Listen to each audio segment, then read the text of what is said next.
Bonsoir tout le monde et bienvenue dans cette nouvelle édition de Jeunes Figures, un cadre spécial, c'est le studio 35 plus précisément. Alors, aujourd'hui, c'est vrai qu'on a préféré ce décor-là. C'est vrai que compte tenu de ce qui se passe en Égypte, on a voulu peut-être jouer sur la sécurité, mais aussi changer un petit peu d'air, changer un petit peu d'atmosphère. Vous êtes habitués à être à l'extérieur, entrer dans l'intimité de nos invités en allant parfois chez eux, en allant parfois dans notre club sur le Nil. Mais là, c'est peut-être une autre ambiance. Enfin, ce sera à vous de voir.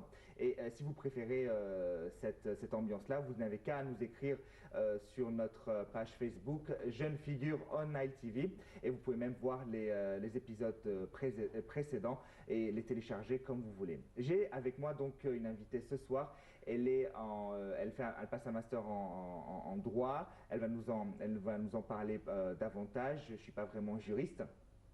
Elle est surtout une fille très active et vraiment elle a beaucoup œuvré pour la langue française, elle a beaucoup œuvré dans la vie universitaire. On va voir ça en détail avec elle. Yousra Chaban, merci d'être avec nous ce soir. Merci à vous. Alors, qu'est-ce que tu en penses déjà, toi, la première à donner ton avis sur ce décor? Non, j'aime bien en fait, surtout pour le climat. Au mois d'août, ça sera trop difficile de le faire dehors. Ah oui, donc toi c'est la clim qui t'intéresse le mieux. Ouais. Voilà, c'est dans une ambiance un petit peu réfrigérée ou tempérée. Exactement. Bon, d'accord. Alors voilà, bon déjà... Surtout qu'on enregistre le matin et donc ça sera difficile, je pense. Ouais, donc voilà déjà un avis en faveur du studio. On verra ce qu'il en est par la suite. Alors Yousra, la première question que je vais te poser, c'est une question générale que je pose à tout le monde. Tu vas te présenter, nous parler de tes passions, tes hobbies et tous les voyages que tu as pu effectuer. D'accord. En fait, je suis Yousra Chaban, comme tu viens de dire. Je travaille maintenant assistante à la faculté de droit, section française, université Ain Shams. J'aime bien, pour le sport par exemple, je pratique le basketball. Donc déjà, ça nous donne un signe que tu étais première de ta division. Voilà. Et oui, dans la loi égyptienne, quand on est premier de sa division, on devient un professeur assistant. Voilà. Ah oui, ouais, ça c'est... Pour le sport, comme je viens de dire, le basket, je viens en fait de retourner. Le basket, c'est un sport que tu pratiques régulièrement ou c'est comme ça? Oui, le plus possible je fais parce qu'en fait moi j'aime bien, je suis sportive et j'aime bien être active aussi pour garder bien la silhouette comme ça. D'accord, pour garder la ça c'est pour le toute femme qui se respecte, on veut garder voilà, ça c'est pour le sport, les hobbies par exemple. La musique, le cinéma, la musique bien sûr, la peut-être. lecture. J'aime bien lire surtout les bibliographies des grands littéraires. La musique partout pour toute la journée, ça dépend de mon humeur. La musique, voilà, le sport. Concernant les voyages, celui de la France, déjà, on va parler en détail tout à l'heure. Mais en général, qu'est-ce que tu as fait par la France? En dehors de l'Égypte, juste la France. Mais en Égypte, j'ai voyagé beaucoup. J'ai visité à peu près tous les gouvernorats d'Égypte. J'aime bien voyager en fait. Le Caire, Alexandrie, Luxor, Assouan, partout, Hurghada, Port Saïd. Tout, j'ai visité beaucoup. J'aime bien les voyages, d'adapter, de trouver d'autres gens, de voir comment ils mangent, comment s'adapter, tout ça. Voilà, pour les voyages, voilà. D'accord. Alors, peut-être on va revenir plus en détail sur ton CV, mais juste après cette pause.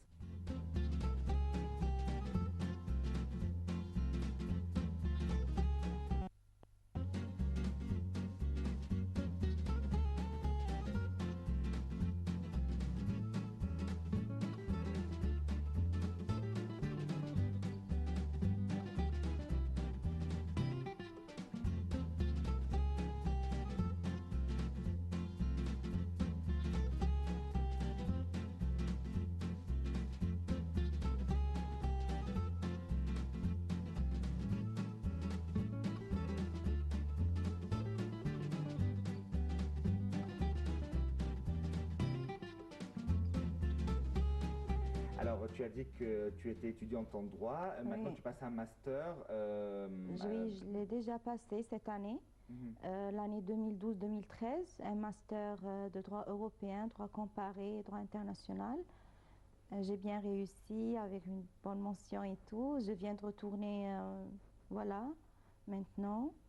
Et Donc, tu as encore une année à passer en France ou, non, non, ouais, c'est bon. donc ça J'ai y est. fini mon Ouais. master.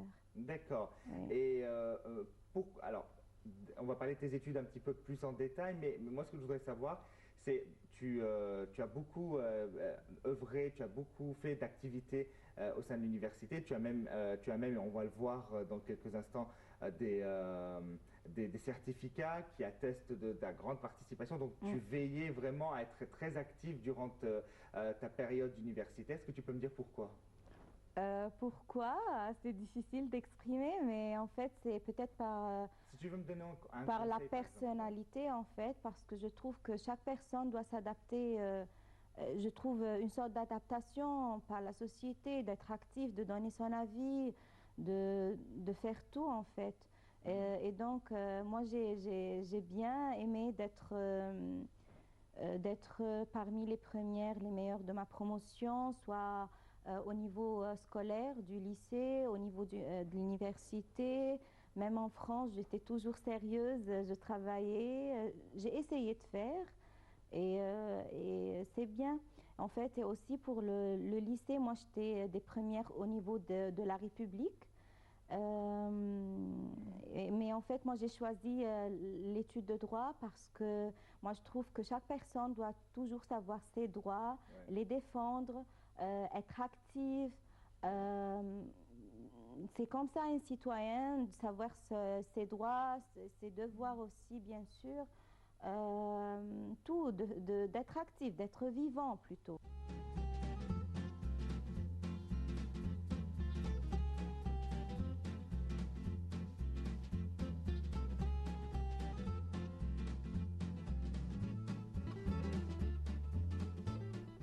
Alors, bon, Yousra, maintenant, si tu nous parlais de ton master.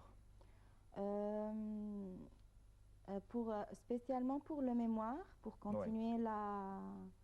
pour continuer le cadre de ce qu'on disait, je te dis que moi, mon mémoire concernait le droit de consommation.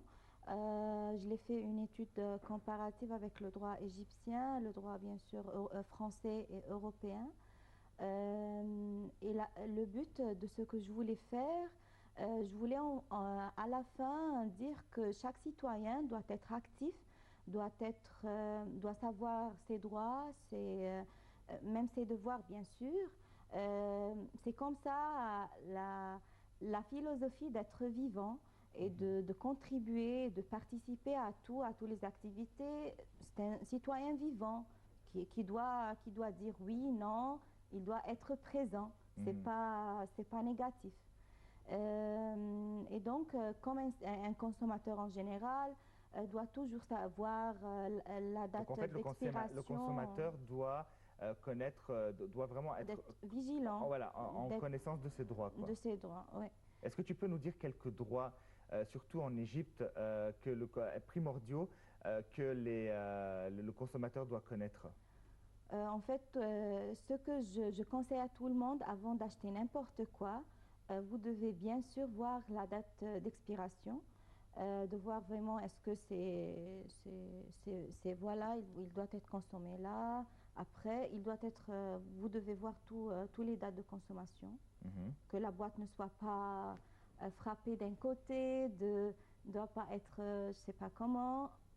Vous devez être vraiment, la marchandise doit être Mhm. propre, Mhm. avec tous les signes, tous les marques Mhm. de la société, tout ça. Ouais. Donc, si par exemple, j'achète un objet, d'accord, Mm, et que cet objet s'avère être... mm.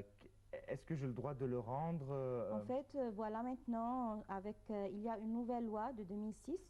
en Égypte toujours, hein? Oui, oui, oui, Mhm. en Égypte, numéro 67-2006. En fait, elle a créé une agence de la protection du consommateur. Mhm. Cette agence protège en fait le consommateur. Elle vient d'être connue, voilà, mais pas tellement. Mais c'est le rôle de chaque citoyen, de chaque consommateur, s'il y a quelque chose, soit qu'il le fait tout seul, soit par l'intermédiaire de cette agence qui a l'air à l'aider. Comment elle fonctionne? En fait, elle a un site, un website, un site web. Et elle a ses agences dans le gouvernement du Caire, c'est l'agence principale, mais aussi dans les gouvernorats, il y en a des filières, mais vous pouvez chercher l'adresse sur Internet et aller accéder à tout ça. Combien de plaintes ont pu être recensées? Toi, je suppose que tu as fait des recherches sur leur site. Combien de plaintes ont été recensées jusqu'à maintenant? En Égypte, en fait, malheureusement, je ne trouve pas un grand nombre. C'est ça ce que je parle. Le citoyen lui-même n'est pas Au courant de ses droits.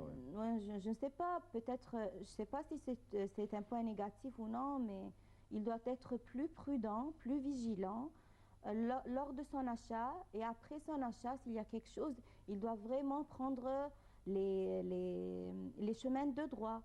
C'est comme ça qu'on rend la règle de droit effective. Moi, il y a un truc qui me gêne, Yousra, c'est personnellement, hein, quand j'achète un objet, par exemple, surtout un matériel électronique, et que le vendeur ouvre la boîte, le teste, et devant toi et après... je sais pas, parce qu'en France, ça n'existe pas, ça.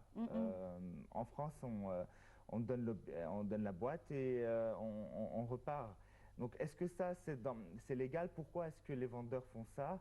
Et peut-être parce que les citoyens ici en manque de confiance qu'elle fonctionne s'ils rentrent chez eux et la testent eux-mêmes. Mais je ne sais pas, mais comme une garantie, en fait, ils doivent écrire dans la facture tout est tes droits. Et chaque citoyen doit vraiment demander cette facture. C'est son droit, en fait.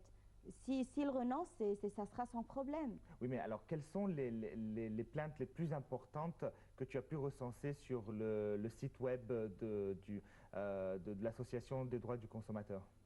Ce que je viens de parler, les dates d'expiration de plusieurs marchandises. Parce mais en général, ça, quand j'achète un produit périmé, je le rends et il me rembourse en général. D'accord, ça tu le fais... Non, moi je parle que si la date d'expiration est vraiment très proche ou elle est expirée et, de ce sorte-là. Et très récemment, la semaine dernière, je pense, il y avait une campagne. Ils ont trouvé des marchandises expirées dans plusieurs supermarchés. C'était vraiment, c'est ça le plus connu, la date d'expiration et les produits défectueux, comme tu viens de dire. Ça. D'accord. Alors, maintenant qu'on a parlé de ton master, je pense qu'on va rentrer dans le point fort, c'est ton installation en France, puisque tu vas nous parler de cette expérience. Yousra, mais on prend une petite pause et on revient. D'accord.